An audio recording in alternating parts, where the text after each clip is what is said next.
Great. Wonderful. Thank you, Laura. And good morning or good afternoon to everybody who's joined us. We are excited to have you here for the first of a series of 6 peer learning communities. And to get us started, let's advance the slides, please. For folks who might be newer to CSH, I want to share a little bit about us with you all. CSH, or the Corporation for Supportive Housing, is a national nonprofit, and we are focused on housing, homelessness, health, and all the systems that play a role in creating safe and stable housing.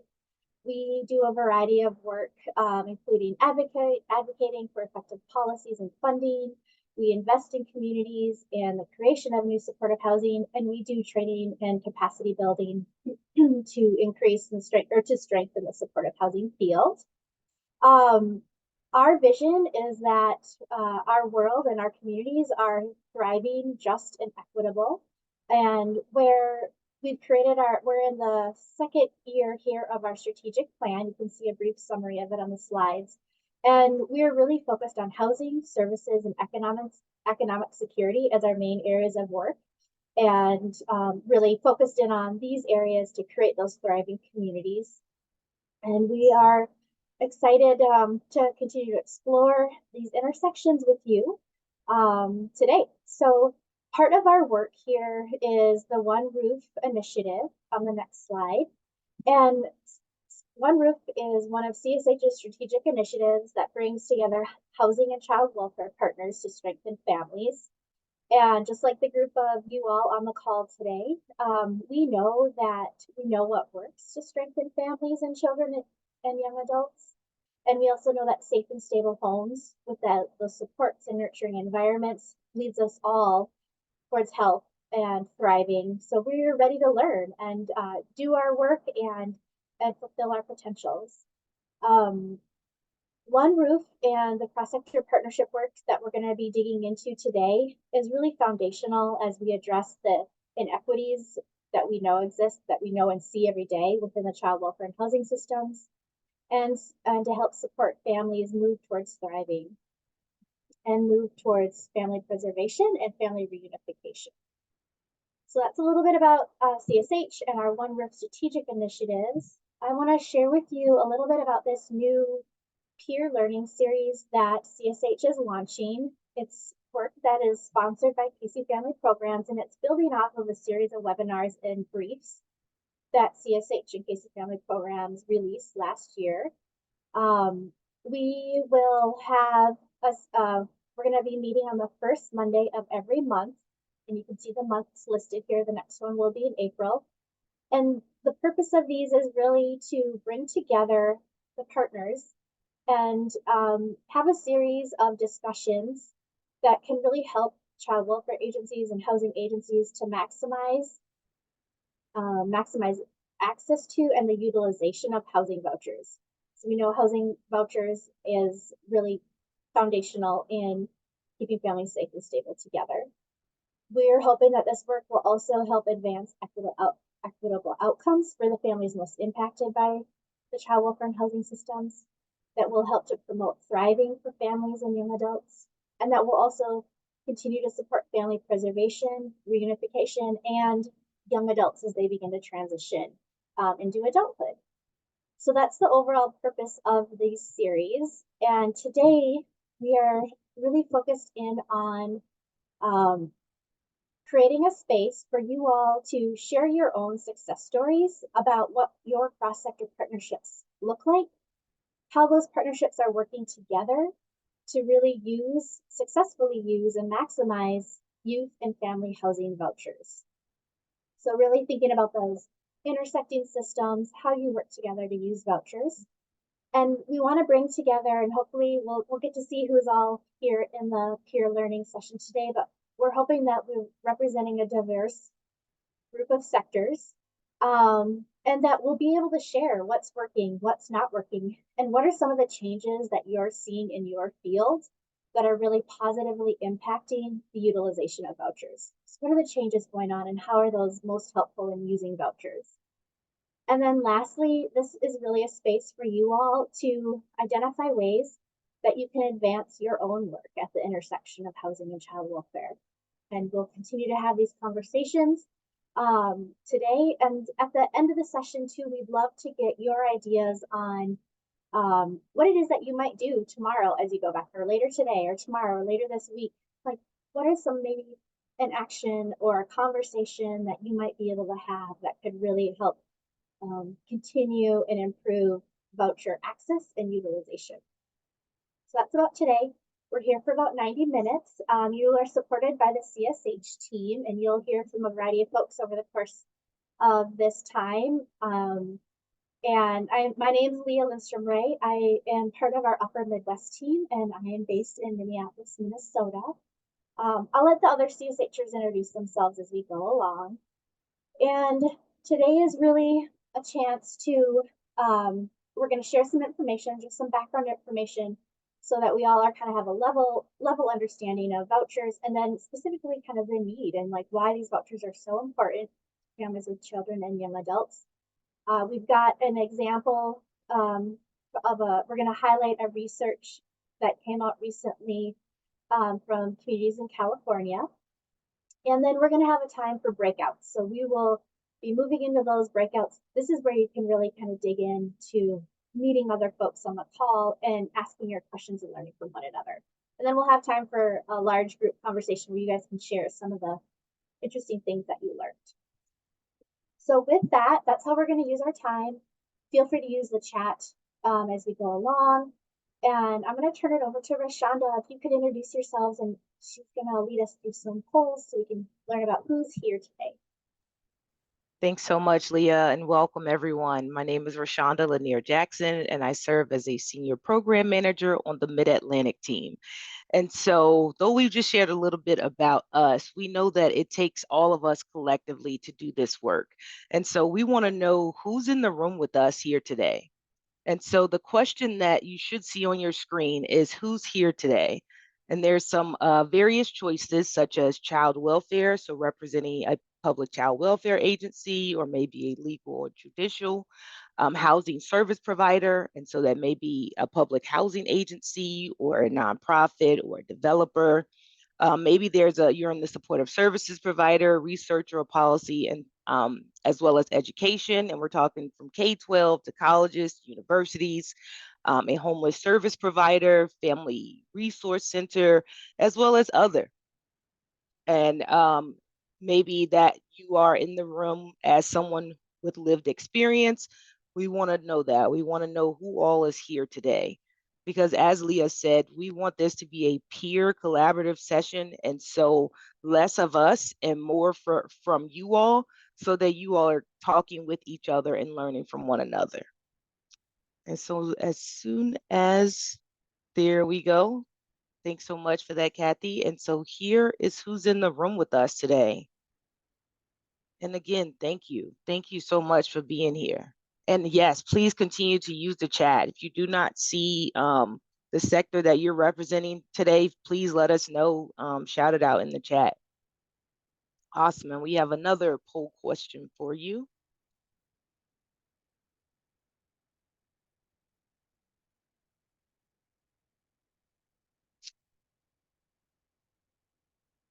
So we'll take a look at our next poll question. Appreciate that. Thanks, Kathy. It says, what is the most significant challenge that your organization faces with issuing FUP and or FYI vouchers in your community? What is the most significant challenge? We know that all of these may apply at some time or another, but currently, what is what would you say is the significant challenge that's impacting your organization or your community's ability to distribute FUP and FYI vouchers? And some of the options here are supportive services funding. Is there, a lack in supportive services funding?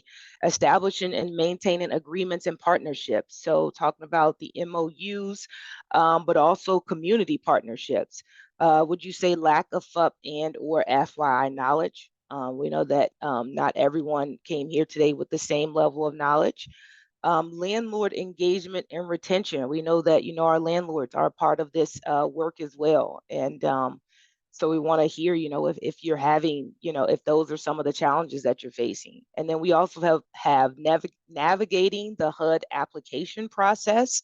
We know that FUP and FYI have some different ways to navigate that process, with one being, non-competitive, and another, that you can draw down at different times.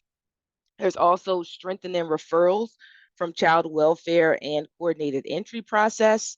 And so just wondering if that is where you're seeing a significant challenge, and other. And so thank you again for being here today. Again, please feel free to use the chat and leave responses in the chat if it's not, indicated up here.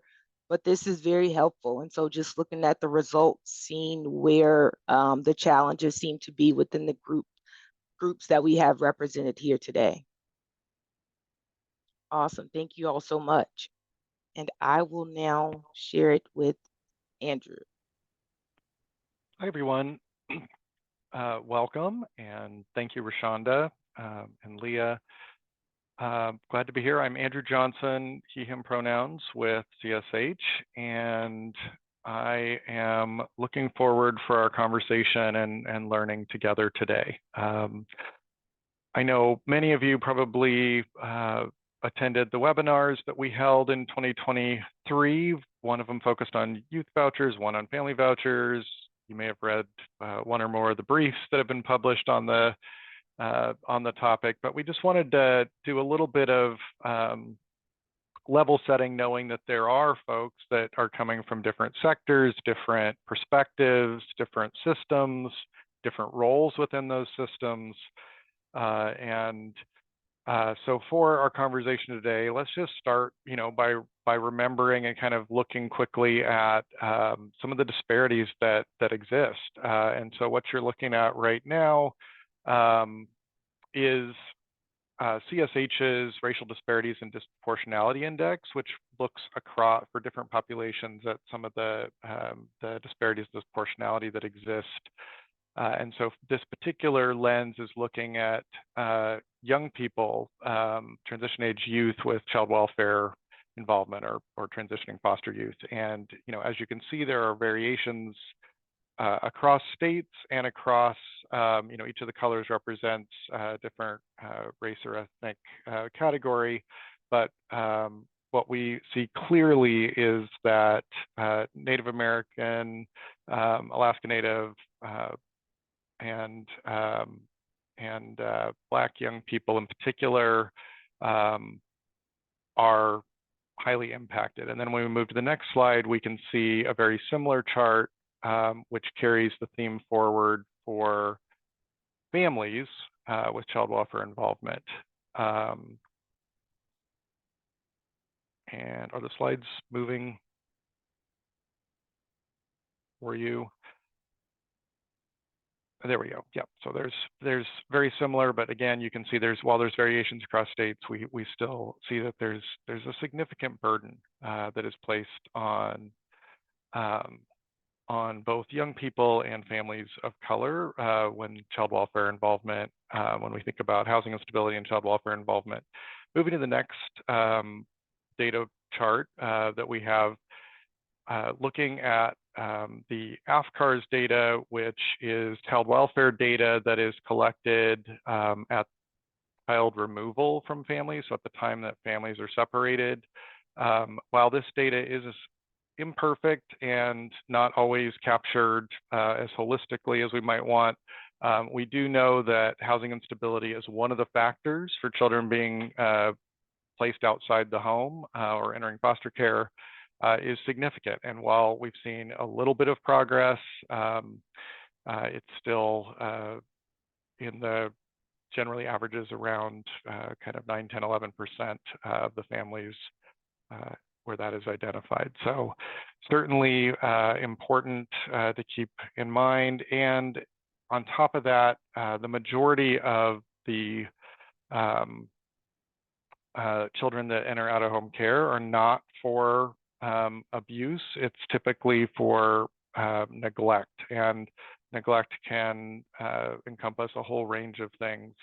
And that sometimes, unfortunately, the role of inadequate housing in that just exacerbates the situation. We also know that for young people transitioning, a lack of housing gets in the way of that pathway to economic mobility and security and thriving. So there's a lot more data we could look at, but let's just move quickly next into the topic at hand today before we get into our peer discussion. So obviously, we are here today to talk about federal housing vouchers that have been made available for both families impacted by child welfare as a means to be able to safely keep them together, or to help them reunify successfully, as well as housing vouchers that have been made available to assist young people that are exiting or aging out of the foster care system or out of the child welfare system, or young people who recently exited and don't have stable housing. And so, as you'll see on the next slide, the Family Unification Program it's been around since 1990, so long time. It's a special purpose housing choice voucher or Section 8 program administered by public housing authorities. They have to have a partnership with child welfare agencies and often partnerships with the continuum of care for the homeless response system and other entities. And it's designed to serve families, as you can see on the screen, where there's a risk of out-of-home placement of the children or a need for housing to facilitate reunification. And these vouchers can also serve youth, young adults, ages 18 to 24, who are exiting the child welfare system within 90 days of their transition plan, or who left foster care at some point at age 16 or older and are currently at risk of or experiencing homelessness.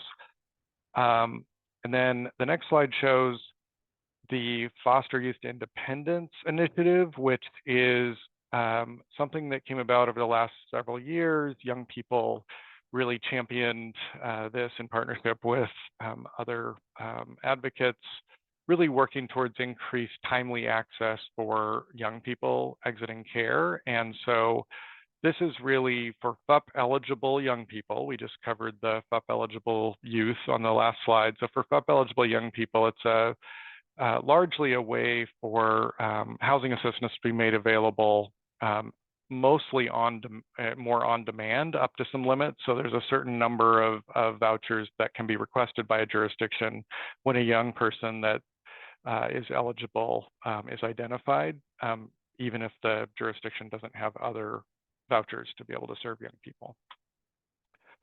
So moving ahead, here's just another point of data showing the need for housing supports for young people exiting foster care. The darkest states are where there's 20 states in DC where at least a quarter of the young people exiting foster care experienced homelessness over the 2 years prior. So we can keep moving forward, but we could spend a lot of time building the case, but you all are all here today with an interest in the topic, and many of you have a lot of experience as well. So today our theme is really cross-sector or multi-sector partnerships, and FUP and FYI require partnerships. For example, there are defined roles for the public housing authorities. They're the ones who apply for and are awarded the housing voucher resources, making sure that the housing choice voucher requirements and standards are met. They accept referrals from the child welfare agency, issue the housing vouchers, administer them, ensure their utilization, are held responsible by HUD for their full utilization, and then they liaison with, kind of partner with the child welfare agency and the other entities, and can provide certain services that they may have in-house. Could be landlord engagement, the family self-sufficiency program, or other resources. And then the child welfare agency is a partner in administering the housing vouchers, developing the goals, implementing a system to both identify, prioritize, and refer eligible families and youth that are on their caseload, and identifying the need for vouchers, referring families and youth when they're notified of available vouchers. Again, partnering, having a liaison in the partnership, meetings, cross-training, and then ensuring that there are services and supports there are required and optional services depending on the family and youth populations. And then, again, there are other partners often in the mix as well. The homeless response system, homeless service providers, maybe helping with that referral pathway or process, may have services to fund or help provide. Community-based providers, are often in the mix. So I think with that, let's actually move a couple of slides forward. So again, there's just a number of services and supports.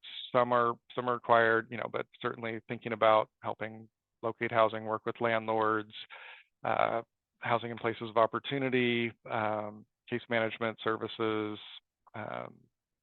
just really meeting families and young people where they are, ideally. The next slide just quickly talks about the funding mechanisms.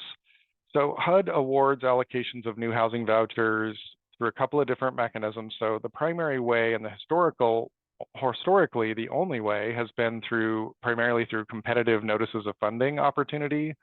The most recent one was last spring, where they issue opportunities for housing authorities to apply that have agreements with their partners, and they can get allocations of new vouchers. The other mechanism is for the Foster Youth Independence, or FYI funding, which allows housing authorities and their partners to request vouchers kind of on demand on a rolling basis as FUP eligible youth are identified. And the vouchers cover a rental subsidy that is provided to a landlord by the housing authority. The family or young person enters into a lease for the unit, and the housing authority enters into an agreement with the landlord and calculates the portion of the rent that is paid on behalf of the family or youth.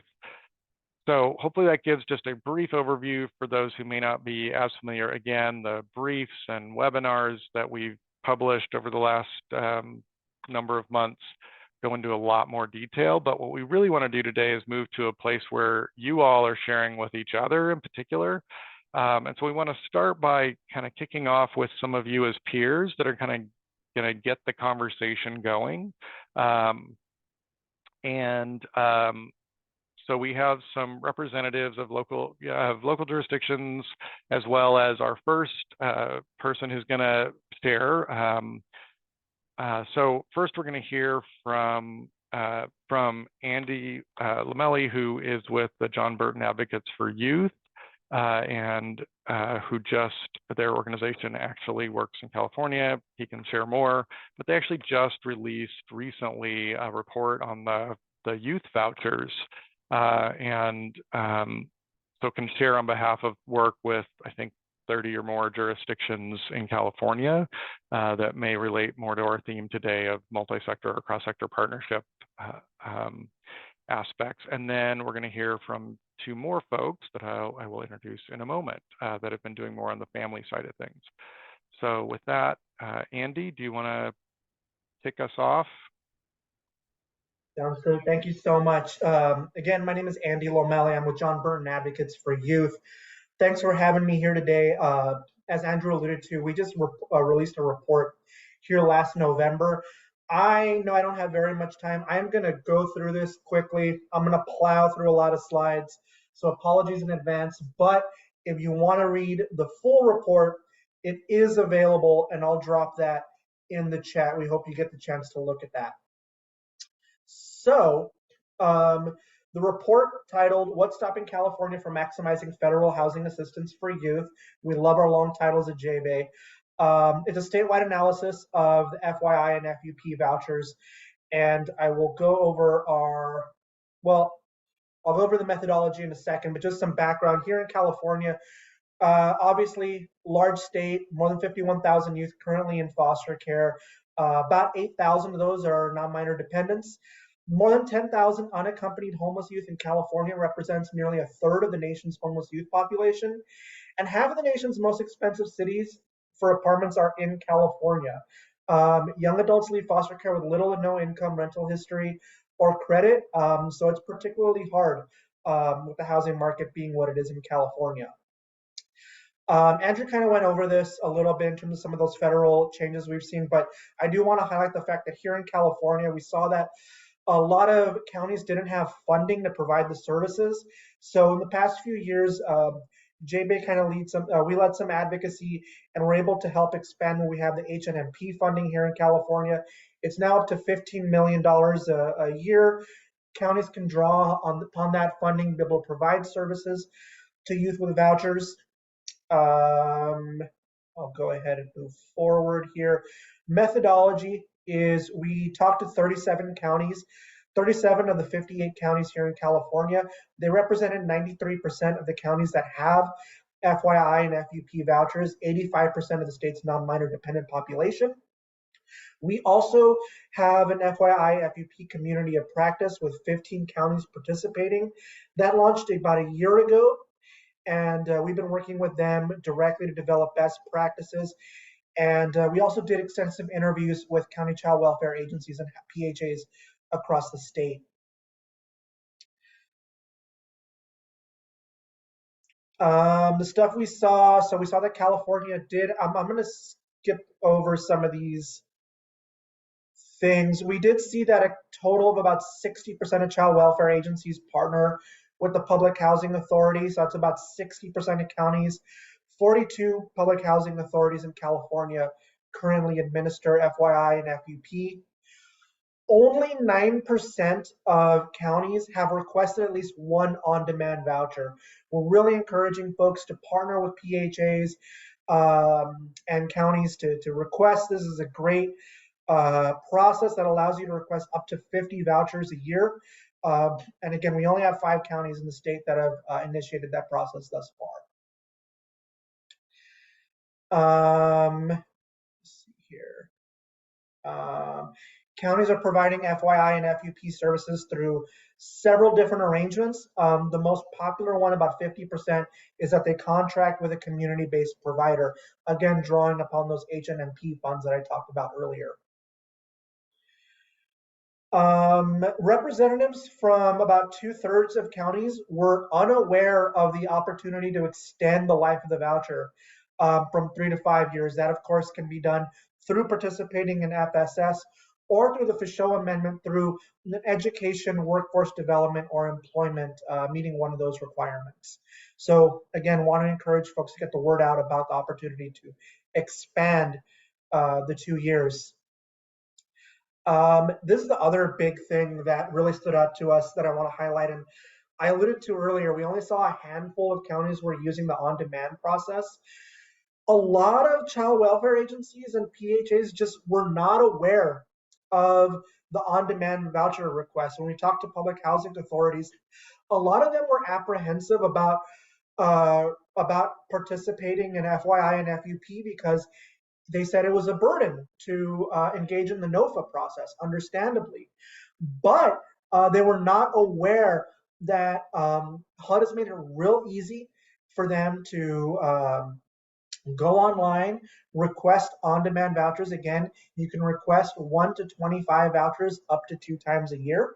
And the other thing that they were not aware of that I want to highlight today is that NOFA that came out last year that talked about the on-demand process also removed the minimum 90% utilization rate.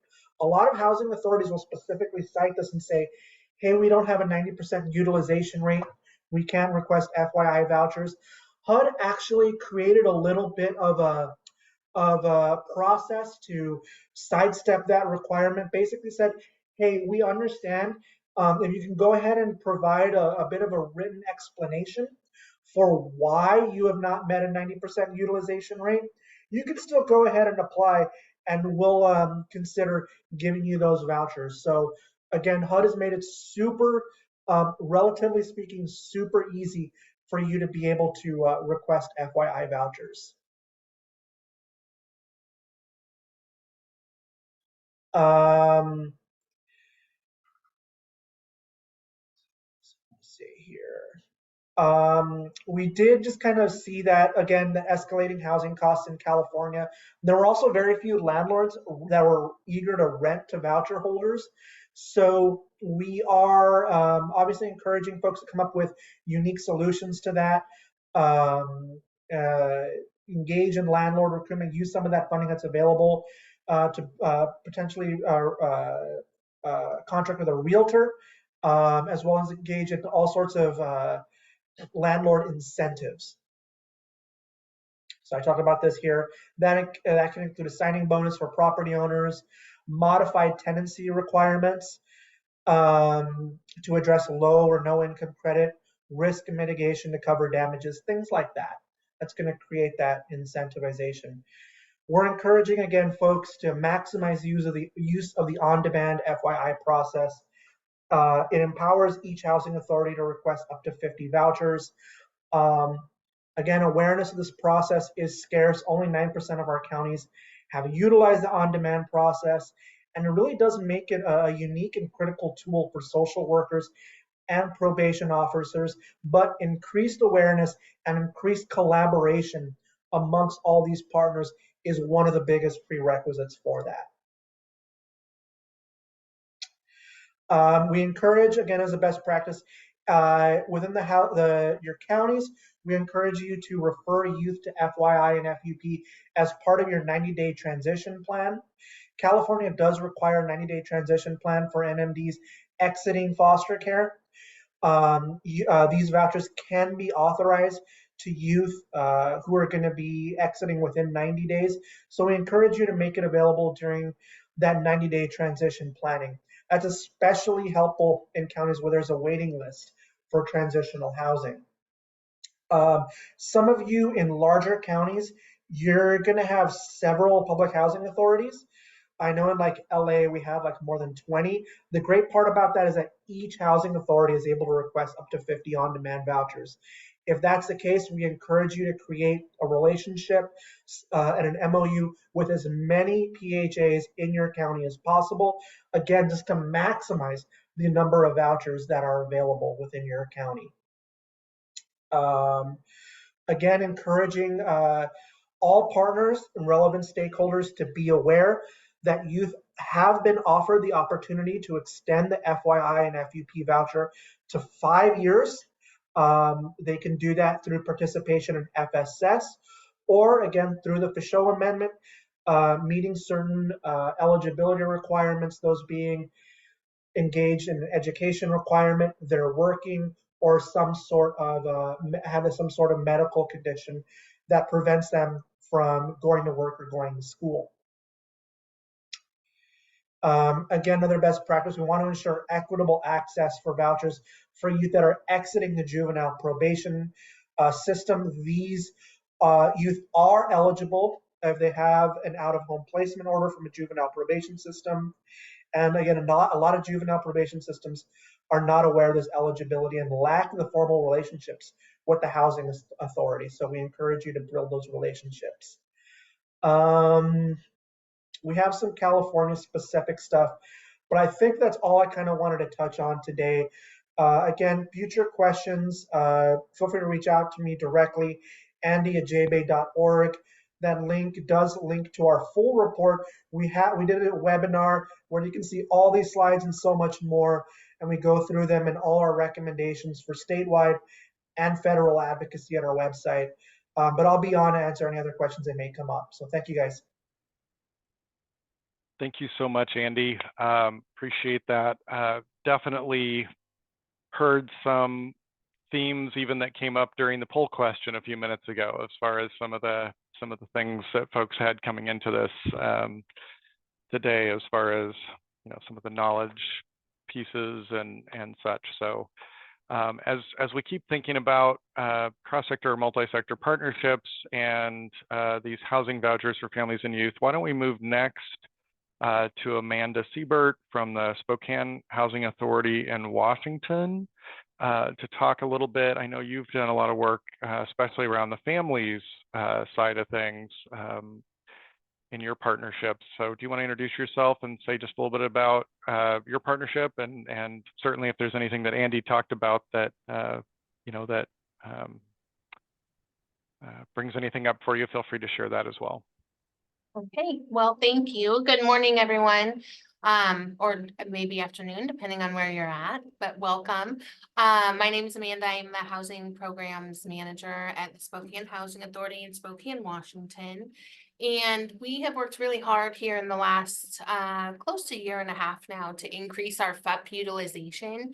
We got to be a part of a cohort with CSH and nationwide project in a couple of different communities to increase utilization, and then to also really work on collaborations and partnerships with people in our community. And we've learned a lot and made a lot of progress.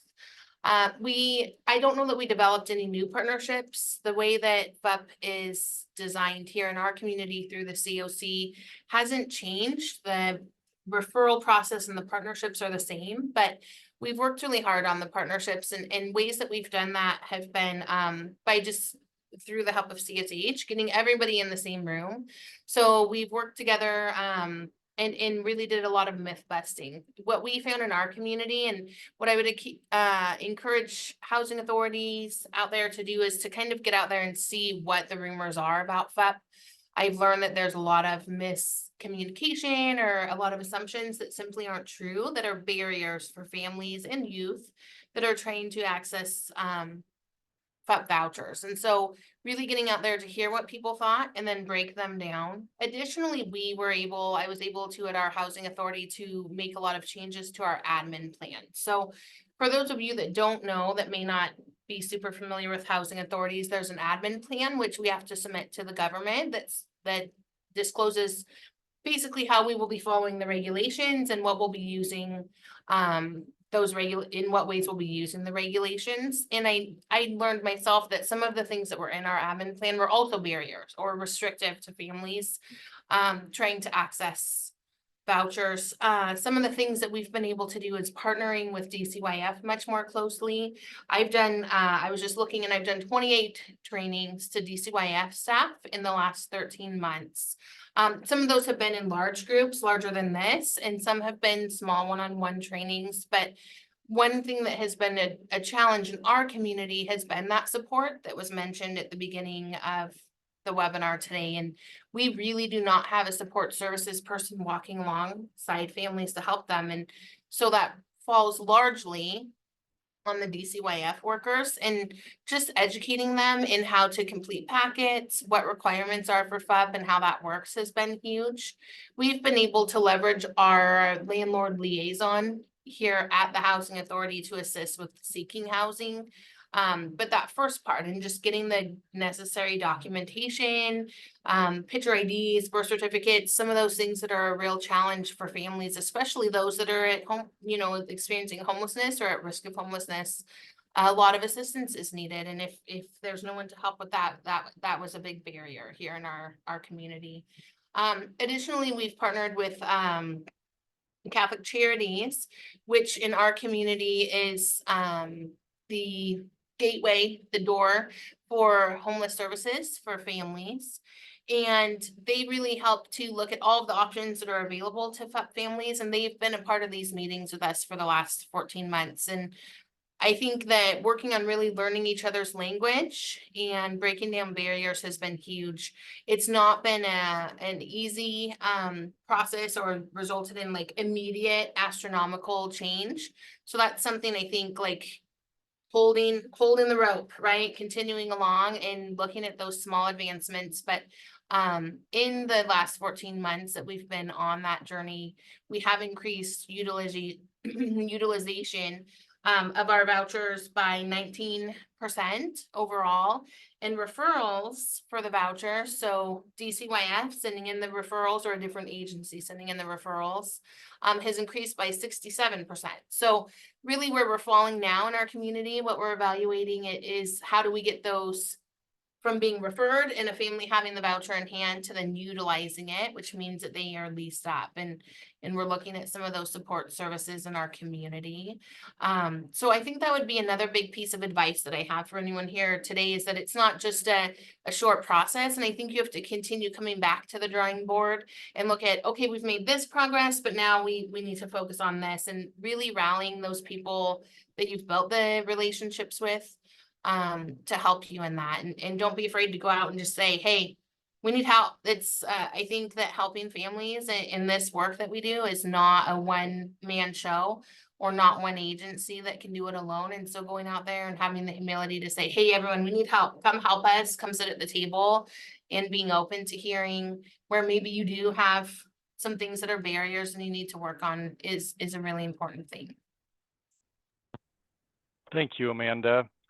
And certainly we encourage for Andy, Amanda, and now Connie, who we're going to hear from, feel free to, if you have any specific questions for them, to throw them in the chat as well as we move through.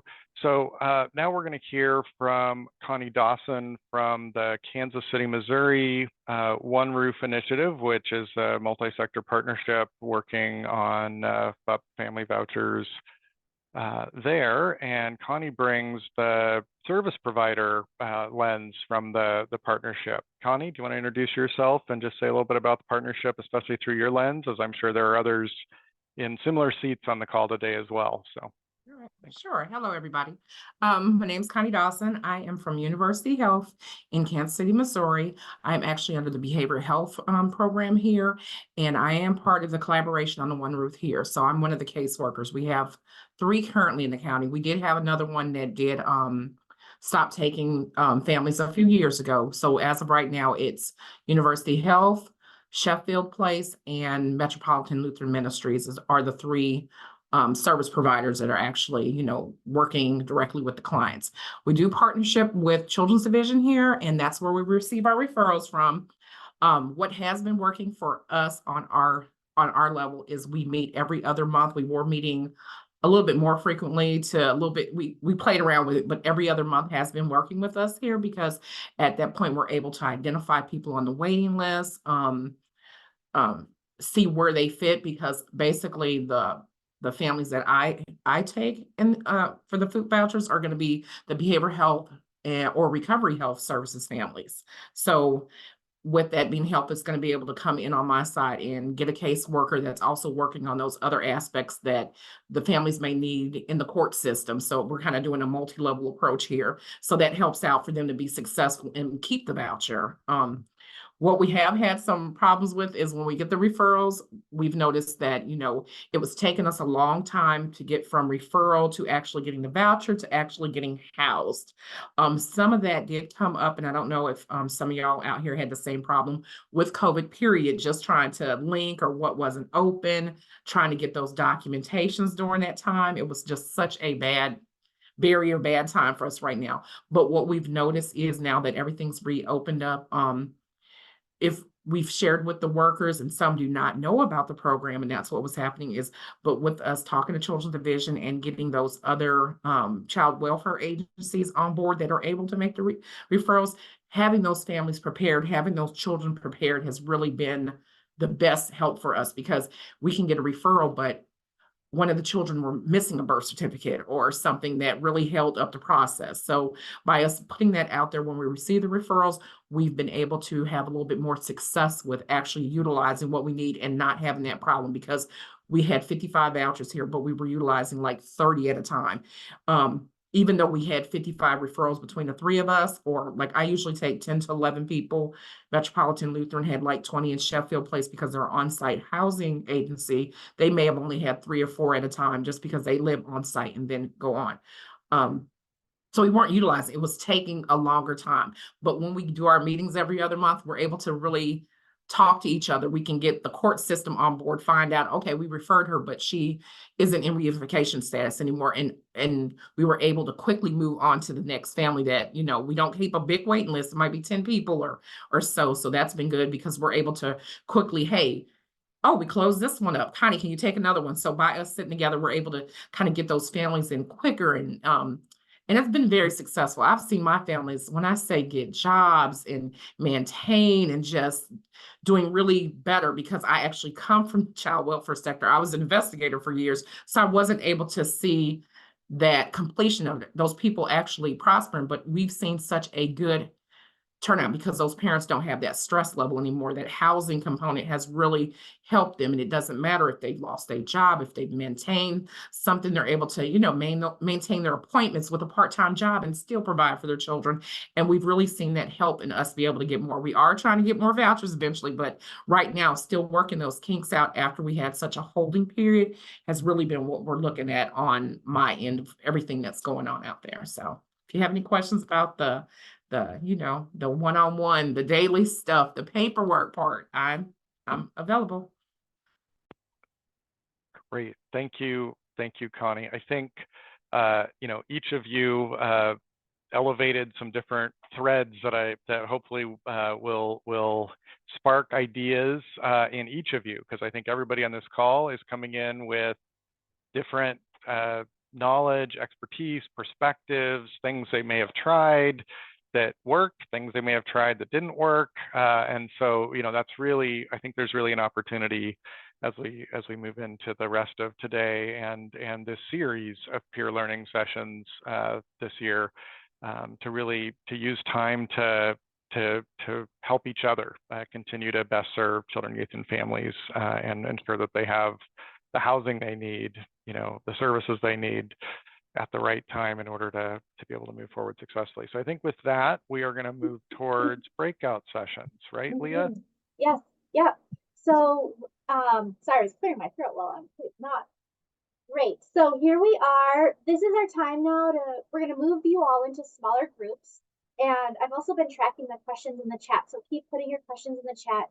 After the breakouts, we're going to come back into a large group. So we can, we're going to want you to share kind of something that stuck out for you, a takeaway, a theme, but also if you have a question that you didn't get to in your small group, add it, bring it to us in the large group as well. And we'll continue those conversations. So as we move you in, we're going to do the Zoom version of breakouts. It will randomly move 5 to 6 people into a room. You'll have 20 minutes together. And we'd love for you just to spend the first few minutes on introductions. Share a little bit about yourself, your name, your pronouns, and where you're based out of. And then talk about what agency you represent in your role at that agency. So we can just get you guys get a little bit familiar about who's in the room and what's your role when it comes to housing vouchers. And then we have these 4 questions just to spur on the conversation. And you could choose one, you could talk about them all, or if you immediately have a question you want to dig into, go for it. But we'll post these in the breakout rooms just to get you started. And then also as you're moving through that conversation, you know, I suggest or encourage, take a couple notes. Like if you think of something like, oh, I really want to share this with a large group, write it down. Or again, if you have a question or a lesson or an example of something that you want to share, write that down too so you can share it back out in the large group. I think that's with that. We'll move into these small groups for 20 minutes, and then we'll automatically come back into the large group and go on from there. So Kathy is going to hit that button, and we'll see you all in 20 minutes.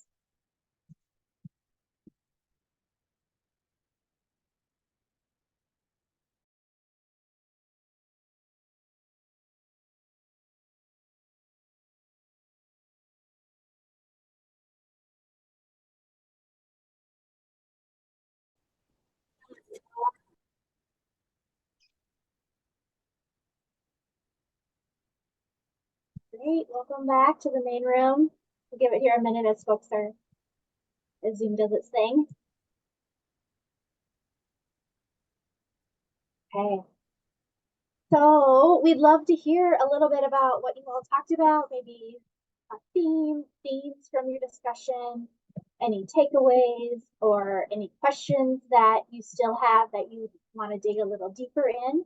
And I'm suggesting, I know it's always kind of tricky with a big group, but I'm suggesting let's, if you want to come up, you can add it in the chat if that's easy. That could be the easiest. So go ahead and add things in the chat. Or if you want to join in the conversation, raise your hand, and we'll just try to get one person at a time. So if a couple of you raise their hand, I'll just call on your name and we'll go in kind of that order.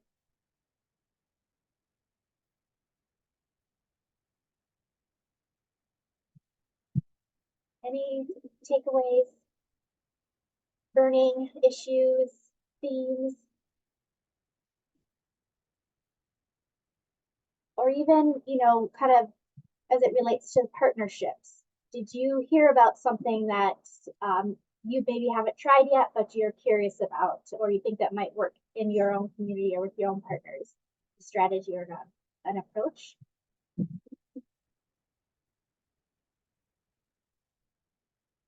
Hi everyone, happy Monday. I'll say something. This is Jonathan. I'm a staff member at CSH and here to really learn from you all because I'm working on a relatively new project that involves youth 18 to 25 exiting systems of care. One being the Department of Child and Family Services, the others are Division of Mental Health, our Juvenile Justice, and Department of Corrections, looking at youth exiting and their housing stability. And so one of the things that we've discovered in Illinois is that none of these systems talk to each other, use the same platform, share data, things of that nature. There's a legislative mandate in our state that requires for them to start looking at data points, but since they don't have one, we got to sort of build from scratch. And I was in a group and got some great responses from Maria, who's in Sacramento, from their housing authority, that mentioned the utilization of HMIS. And so it's like, I feel like I have to be on a statewide campaign that everyone should be using HMIS, yay.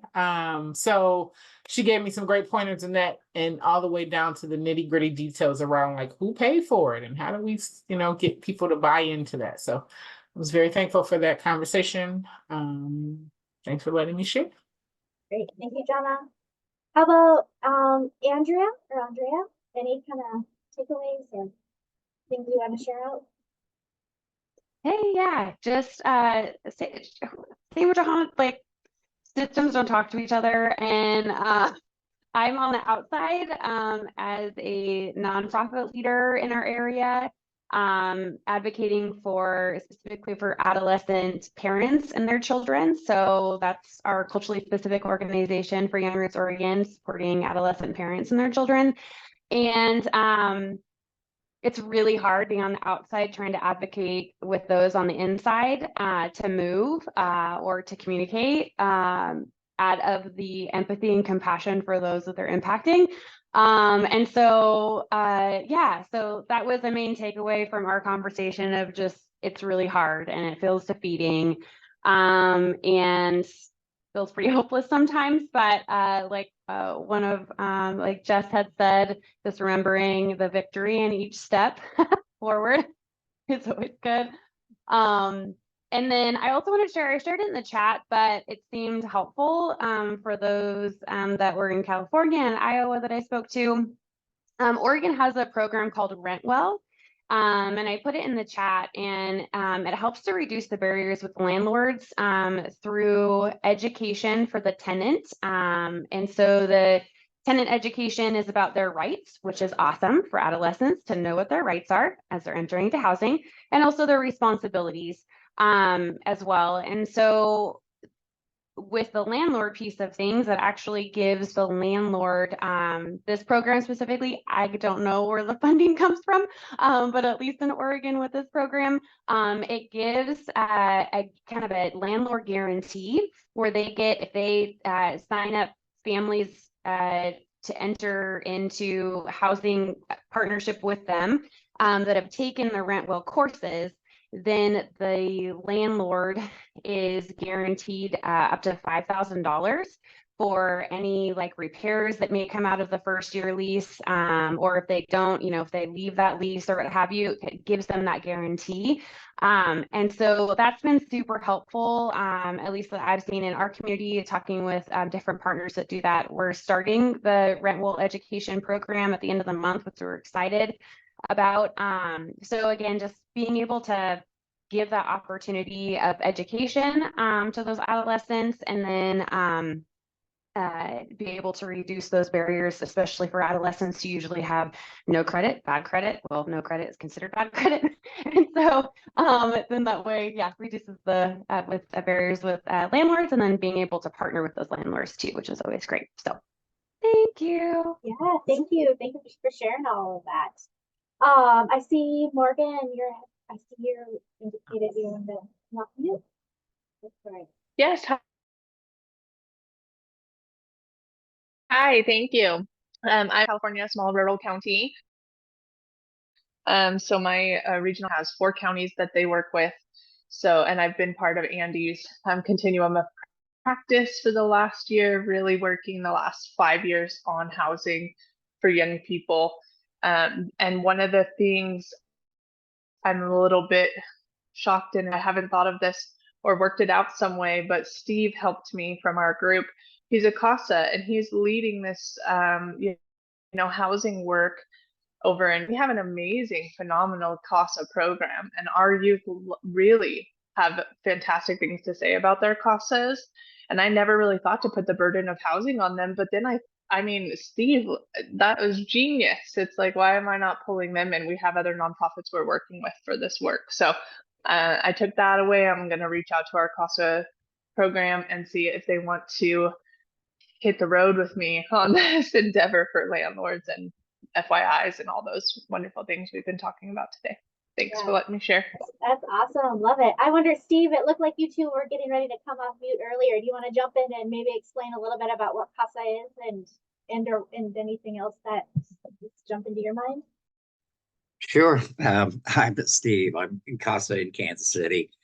Just so happens recently, I'm now the director of the volunteer advisory group. And so I tend to work with some older youth and a bunch of other things, but housing is a problem for kids that are in care, as well as the ones that have are no longer in care, that have aged out, that come back to us with housing issues. And so it's a big time problem.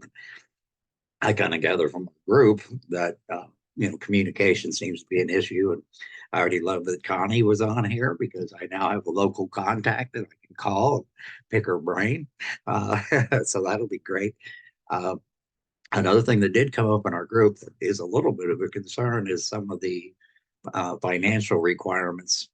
And it just seems as if when you do get a voucher, there seems to be a little bit of a problem with kids making more money, because they, in essence, are penalized because they're making more money, than their benefits get reduced, that sort of thing. So that seems to be a concern, something that needs to be worked on long term. That maybe they shouldn't be penalized for a year, give them a chance to get a little ahead before they start reducing things. I don't know. I'm kind of new to the way it works, and I've had lots of issues, and I've just been pushing at this stage, I just push my foster kids to do most of the work.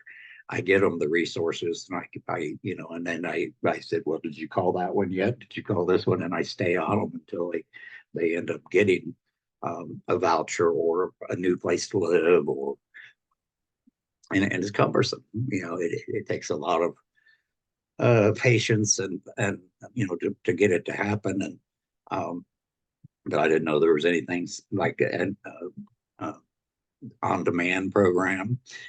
I have talked to rental management people, and have told me that, well, if they're classified as homeless, you can move them up on the list. They give me that kind of advice. So it's like I say, it's kind of new for me. I'm still trying to figure it out. The cost I'm is glad here. you're here then. This is great. Yeah. And our Yeah. CASA, the group that I work with, we don't mind helping. That's what we're here for. We're volunteers. So if we can help, and if there's some way we can escalate things, make it better for the kids, because that's what we do. We're supposed to be the voice of the child. And so we are, that's what we're here for. So please reach out to us. And CASA is an acronym for folks that might not know, for Court Appointed Special Advocate. Special Advocate. And so each child who has an open child welfare case probably or a court involved case probably also has a CASA advocate. And I know Connie in Kansas City, they were at one point coming to those monthly meetings. I don't know if they still are, but so that could be one of those critical partners that can really be a support for the child and the family as well.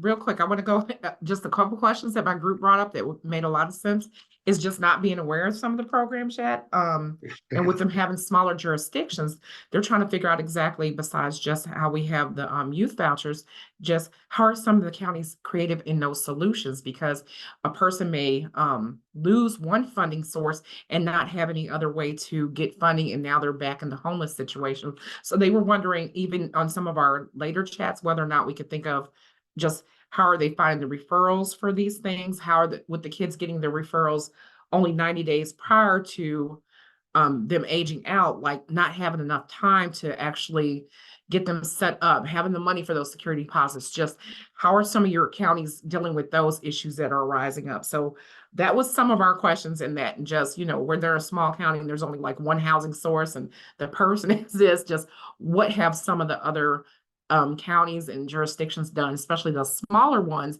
in keeping our families housed, our youth housed, especially with the limits on some of these. And they may have a limit on this, but then they lose the funding and now they're back on the waiting list, number 4,083, and she has the children. So we're in the same boat. So just trying to find out, like, how do y'all get those extra funding sources? So totally, I think that'd be a good one for one of our other learning sources, just what else we can do to bring other funding to the counties. Yeah, that is a great, thank you for bringing those up. And that is really, we want to hear a little bit more from you now about what else, like what should we talk about in the future? So that's spot on, Connie. Thank you so much for sharing that. And I'm gonna pass it on over to Laura and Rashonda to wrap us up here. We do want to get you, like I said, some feedback and ideas for you on what would be some future topics that you would love to discuss with your peers.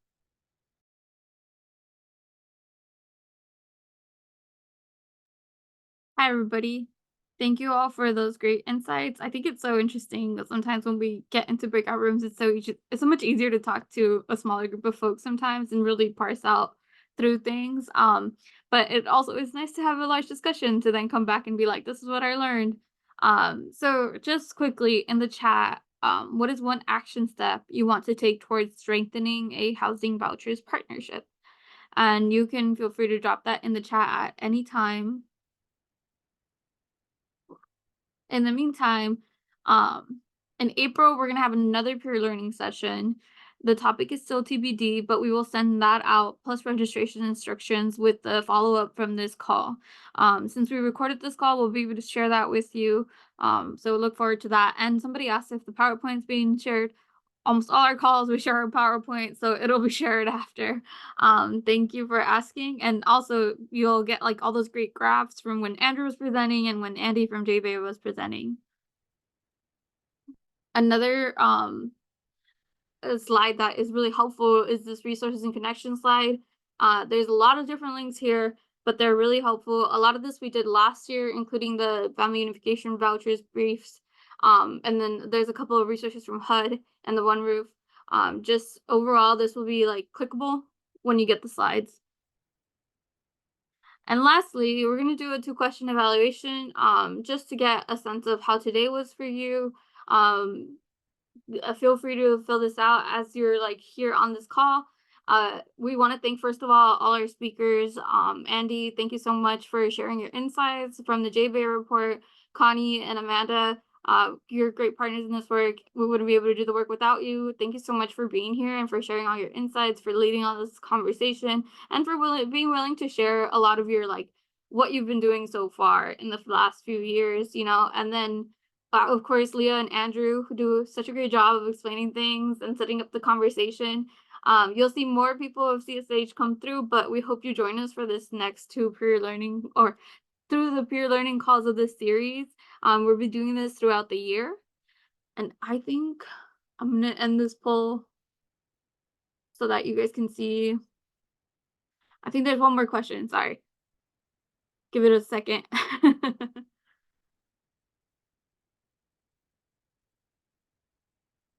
Oh, there we go. Yay. It's doing it. Giving you guys some time to just fill that out while I have you here on the call. I know it's always really hard to get over surveyed, but while we have you here.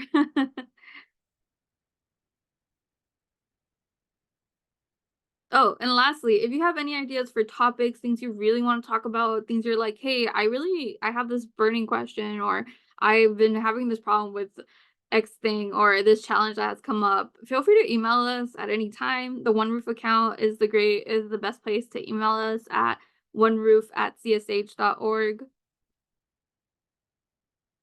And with that, I'll let you guys go. Thank you so much for being here with us today. Thank you for joining us. We hope that you learned something. If you did, let us know. If you didn't, that's okay. We'll learn something next time. And on next call, we hope to see a lot of your faces again. Feel free to reach out to us at any time. Feel free to reach out to the speakers on this call. They were great, but they're always there as resources and would love to hear your thoughts, I'm sure. Again, email us with questions or follow-up requests at oneroof@csh.org. Thank you so much. And thank you to Casey Family Programs who is sponsoring this work. Thank you, everybody. Have a great day.